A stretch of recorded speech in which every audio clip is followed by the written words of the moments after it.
आणि मग त्यावेळेस विठ्ठल पण आणि रुक्मिणी माते यांनी विचार केला आणि या चारही भावंडांना घेऊन सेलिब्रेट तिथं आल्यानंतर विठ्ठल पंतांनी एक दिवस विचार केला, ब्रह्मविदांना नम्र वंदन करून मी कळकळीची विनंती करतो, मी पापी आहे, मी अपराधी आहे, मला शिक्षा द्या, मला दंड द्या, परंतु आपण माझ्या मुलांचा स्वीकार करावा, त्यांना कमानात न द्यावं, त्यांचे व्रतबंध संस्कार करावे. श्री ज्ञानदेव श्री निवृत्तीदेव यांचे वय योग्य झाले आहे असा विचार करून त्यांनी सभा भरवली आणि एक ब्राह्मण उठला आणि म्हणाला, धर्मश्रेष्ठ मानला तर विठ्ठल पंतांचा त्या घोर पातक्याला जगण्याचा अधिकारच नाही. विठ्ठल पंत दादा शांत झाले. विठ्ठल पंतांना काही शब्दच नव्हते दादा. विठ्ठल पंत शांत झाले. देहांत प्रायश्चित याची बोलिले. दिवस सभा संपन्न झाली. शांत झाले. विठ्ठल पंत एकटे अजून आहे उभे होते. शेवटी ते दादा नाराज झाले. विचारायला लागले, मी देहांत प्रायश्चित तयार आहे, पण ते गेल्यानंतर माझ्या मुलांना लोक समाजात स्थान देतील का? मी मरायला तयार आहे, पण माझ्या मुलांचं काय? दादा अहो ओके 11 वर्षाचे माझे निवृत्तीनाथ दादा होते, 9 वर्षाचे ज्ञानदेव, 7 वर्षाचे सोपान काका आणि 5 वर्षाची मुक्ताबाई. त्यांच्या आई वडिलांना ते नाराज झाले, कुंडीमध्ये आले आणि रुक्मिणी मातेने चेहरा पाहिला हो दादा. त्यांनी काहीच विचारलं नाही. दादा विठ्ठल पंत म्हणाले, अगं ऐकलंस का? आता माझं ठरलंय हा, दुसरा काही पर्याय नाही. पुन्हा रुक्मिणी माता म्हणायला लागल्या, नाही ना पर्याय नाही ना निघाला. अहो त्यांनी आटीतील कशी? त्यावेळेस विठ्ठल पंत म्हणाले, अगं त्यांनी मला न्याय दिलाय, त्यांनी मला देहांत प्रायश्चित्त दिले. दादा रुक्मिणी माता बोलायला लागली, अहो त्या प्रायश्चित्ताने आपल्या मुलांना लोक समाजात साथ देतील का? त्या प्रायश्चित्ताने आपल्या मुलांना न्याय मिळेल का? दादा दोघांनी ठरवलं आणि त्रिवेणी संगमावर जाऊन आत्महत्या करण्याचा निर्णय घेतला. दादा 11 वर्ष वय असणाऱ्या मुलाचे आई वडील, 9 वर्ष असणाऱ्या मुलाचे आई वडील, 7 वर्ष असणाऱ्या मुलाचे आई वडील आणि 5 वर्ष असणाऱ्या मुलीचे आई वडील प्रायश्चित्त घेतला आणि दोघांनी विचार केला, त्रिवेणी संगमावर जाऊन आत्महत्या करू. त्या रात्री रुक्मिणी मातेने गोडाचा साजरा केला. मुक्ताला, ज्ञानाला, सोपानाला प्रेमाने त्या गोड साजेची गाण भरवले. निवृत्तीलाही गाण भरवला. निवृत्ती म्हणाला, गाई आज मला ही गाण भरवते. रुक्मिणी माता म्हणू लागली, अरे खूप दिवसांनी गोडाचा साजरा केला ना म्हणून तुला ज्ञान भराय म्हणाले. गाई तू डोळ्यात पाणी आणू नको, तू रडलीस की मलाही रडायला येतं. रुक्मिणी मातेच्या अश्रूंना वाचत नव्हता. रुक्मिणी मातेच्या डोळ्यातून अश्रू येऊ लागले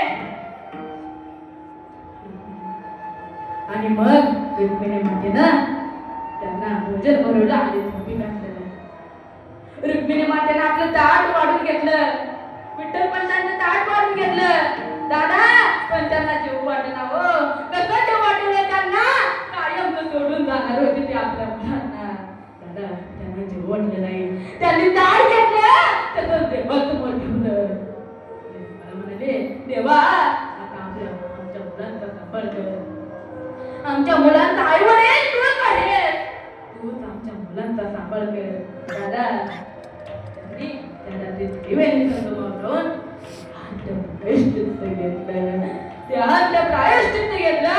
हो त्या चारही बांधवांत मातृचंद्र बालपणी ठरवलं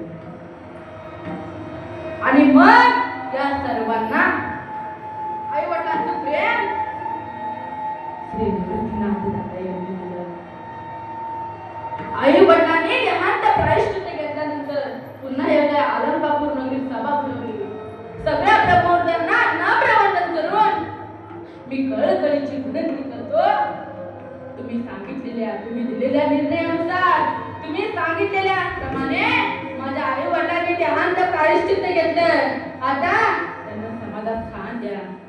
आता आम्हाला समाजात सामावून घ्या असं निवृत्तीनाथ दादाने आम्हा पंडितांना पावन करून घ्या अशी विनवणी केली. आणि मग अलंकापुरीतील ब्राह्मणाने त्यांच्याकडे एक पत्र लिहून दिलं आणि सांगितलं की पैठण शेती जावा. तो जो निर्णय करतील तो निर्णय आम्हा सर्वांना मान्य आहे. आणि मग निवृत्तीनाथ दादा पैठण शेती आले. तिथं आल्यानंतर निवृत्तीनाथ दादांच्या आईचे मामा कृष्णाजी पंत पिंपुळे त्यांना घडलेला सर्व वृत्तांत सांगितला. मामाचेही डोळे भरून आले. मामा म्हणाले, घाबरू नका, मी तुमच्या पाठीशी आहे. मी तुम्हाला न्याय मिळवून देईन.